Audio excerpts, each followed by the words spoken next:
Good morning, students.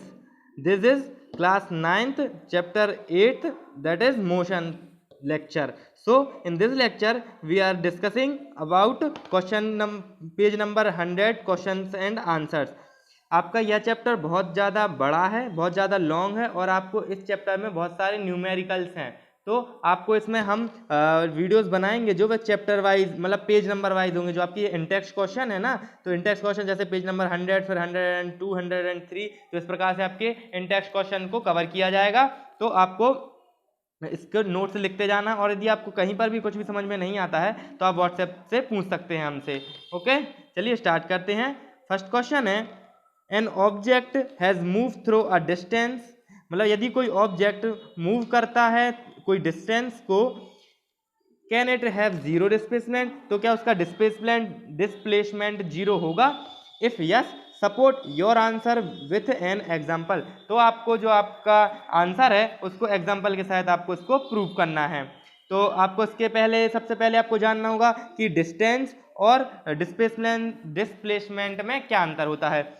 जब भी हम कोई ए, जैसे एक ये पॉइंट है एक ये पॉइंट है, तो यह ए है, तो ए से आप बी किसी भी मोड़ से कैसे भी करके यदि आपको बी पॉइंट तक जाते हैं तो यह क्या हो जाएगा, आपकी डिस्टेंस हो जाएगी।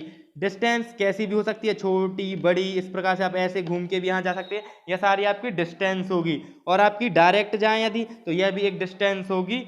तो डिस्टेंस और डिस्प्लेसमेंट क्या होता है? डिस्प्लेसमेंट वह होता है कि किन्हीं भी दो ऑब्जेक्ट की न्यूनतम दूरी, मिनिमम जो डिस्टेंस है वह क्या कहलाएगा? आपका डिस्प्लेसमेंट। तो आप इस पॉइंट से इस पॉइंट की सीधी एक स्ट्रेट लाइन लेंगे तो वही सबसे ज़्यादा मिनिमम होगी, तो यह क्या कहलाएगा? आपका डिस्प्लेसमेंट होगा।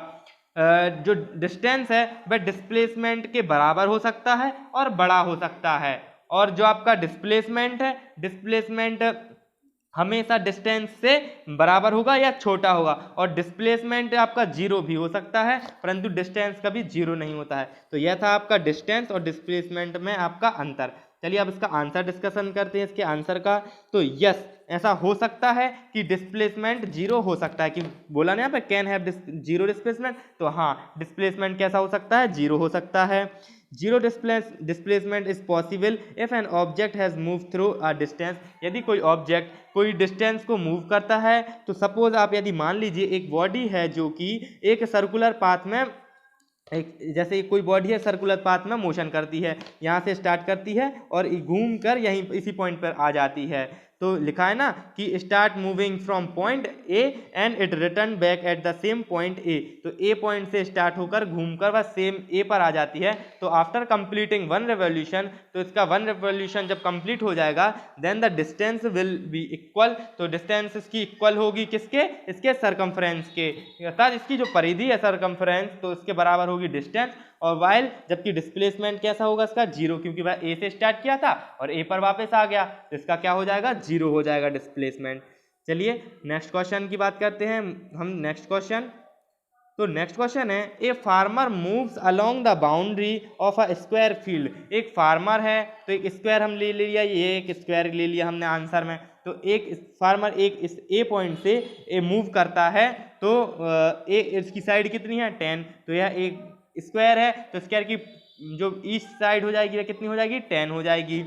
और कितने मिनट में करता है?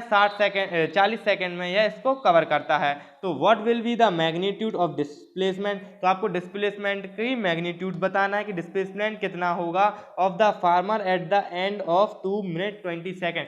तो आपको बताना कि फार्मर जब 2 मिनट 20 सेकेंड चल लेगा तो उसका कितना मैग्नीट्यूड होगा उसके डिस्प्लेसमेंट का।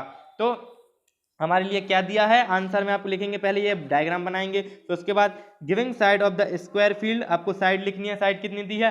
10 मीटर की साइड गिवन है हमारे लिए। देयरफॉर, इसलिए पेरीमीटर क्या होगी, क्योंकि स्क्वायर है तो चारों की सेम हो जाएगी, तो हम इसमें 4 का मल्टीप्लाई कर देंगे, तो क्या आ जाएगा? 40 मीटर हो जाएगा। इसका क्या हो जाएगा? इसकी पेरीमीटर 40 मीटर हो जाएगा। आगे बढ़ते हैं। फिर farmer moves along the boundary is 40 second, तो कितना टाइम लगता है उसको? 40 सेकेंड लगता है। तो हम 2 मिनट 20 सेकेंड को हम क्या करेंगे? उसको सेकेंड में कन्वर्ट कर लेंगे। तो कैसे करेंगे? 2 मिनट है तो मिनट, 1 मिनट में 60 सेकेंड होते हैं, तो 60 का इंटू कर देंगे, प्लस 20 सेकेंड है तो 20 सेकेंड को अलग से प्लस कर देंगे, तो ये कितना हो जाएगा 120 प्लस 20 तो कितना होगा 140। ओके, तो आगे बढ़ते हैं। तो since in farmer moves 40 metre, तो क्या करेगा, तो आप देखिए मतलब 140 सेकेंड में कितना उसने मूव कर लिया, 40 मतलब 140 सेकेंड में उसने मूव किया, तो इसलिए जो 40 सेकेंड में मतलब उसने कितना कर लिया कहलाया, 40 सेकेंड में उसने कितना मूव किया था 40 मीटर। आप देखिए, एक 10 मीटर की, दूसरी 10, तीसरी चौथी, तो 10 10 की 4 4 होगा तो 40 मीटर, और इसने टोटल कितना किया है 40 सेकेंड में, तो 40 सेकेंड में 40 मीटर किया, तो एक सेकेंड में कितना किया 1 मीटर उसने डिस्टेंस कवर किया। तो देखिए आप यही वही लिखा कि therefore 1 second distance covered by farmer 40 divided by 40, तो क्या हो जाएगा 1 मीटर। तो इसलिए देयरफॉर इन 140 सेकेंड में मतलब 140 सेकेंड में कितना डिस्टेंस कवर कर लेगा, तो 140 में 140 मीटर कर लेगा, क्योंकि एक सेकेंड में 1 मीटर कर रहा है, तो 140 मीटर 140 सेकेंड में करेगा। तो अब हमारे लिए उसकी बाउंड्री की कवर निकालनी है कि टोटल रोटेशन कितने हो जाएंगे, तो 140 मीटर हो जाएगा। जब 140 में क्या है इसका फॉर्मूला, पहले तो आप ये देखिए, number of rotation to cover 140 along the boundary, boundary के अलोंग नंबर यदि फाइंड करेंगे तो टोटल डिस्टेंस आएगा। टोटल डिस्टेंस कितना है, अभी टोटल डिस्टेंस कितना हो गया था अपन ने 140 मीटर टोटल डिस्टेंस है, और इसको कवर कितने में किया है, मतलब पेरीमीटर कितनी है इसकी, पेरीमीटर 40 है, तो इससे यह कट जाएगा 0 से 0, और 4 से यदि हम 14 को डिवाइड करेंगे तो क्या आ जाएगा 3.5, तो यह आ जाएगा क्या 3.5 इसके रोटेशन हो गए। ओके,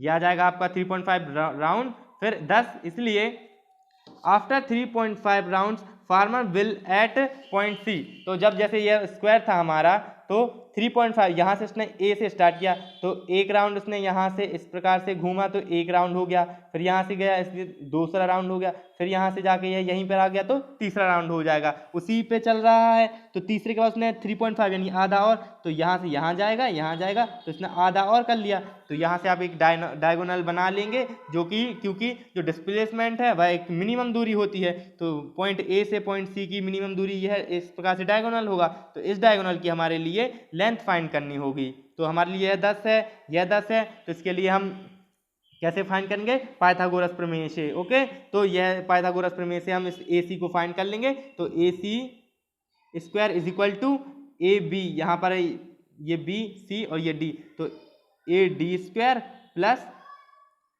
यहाँ पर आ जाएगा डी सी, तो यहाँ आ जाएगा डी और सी का स्क्वायर। तो इस प्रकार आप फॉर्मूले में यहाँ पर 10 स्क्वायर रखेंगे, यहाँ 10 स्क्वायर रखेंगे, तो 100 प्लस 100 हो जाएगा कितना 200, और यहाँ पर ए सी स्क्वायर था, तो इस स्क्वायर का हम रूट लेंगे, तो 200 पर रूट आ जाएगा, और फिर हम इसको फाइंड करेंगे तो क्या आ जाएगा 10√2 इसका मीटर आ जाएगा, तो इसकी लेंथ क्या आ जाएगी 10√2, यह इसका आंसर होगा। Now move on, third question. Third question is which of the following is true for displacement, displacement के लिए हमें इनमें से कौन सा सही है यह हमें फाइंड करना है। तो फर्स्ट है it can not be zero, क्या डिस्प्लेसमेंट जीरो हो सकता है, नहीं, क्या डिस्प्लेसमेंट जीरो नहीं हो सकता है, नहीं, हमने अभी अपन ने समझा था कि डिस्प्लेसमेंट जीरो हो सकता है, यदि एक पॉइंट से वापस घूम के उसी पॉइंट पे आ जाता है तो डिस्प्लेसमेंट उसका जीरो होगा, और its magnitude is greater than the distance travel by object, तो क्या डिस्प्लेसमेंट का मैग्नीट्यूड डिस्टेंस से बड़ा हो सकता है, नहीं, ऐसा भी नहीं हो सकता। तो इसके लिए हम लिखेंगे none of the statement is true, कोई भी स्टेटमेंट इनमें से ट्रू नहीं है फॉर डिस्प्लेसमेंट। फर्स्ट स्टेटमेंट जो पहला स्टेटमेंट है वह फॉल्स है, क्योंकि because displacement can be zero, और second statement is false because displacement is less than और equal to the distance travelled by object, क्योंकि जो डिस्प्लेसमेंट है वह लेस देन है और इक्वल होता है ट्रेवल बाय मतलब डिस्टेंस से। तो यह था आपका थर्ड क्वेश्चन, जो कि पेज नंबर कितने पर था 100 पे था। अब हम नेक्स्ट वीडियो में पेज नंबर 102 के क्वेश्चन आंसर्स को डिस्कस करेंगे, और तब तक आप ये नोट्स को प्रिपेयर करते जाइएगा। ओके।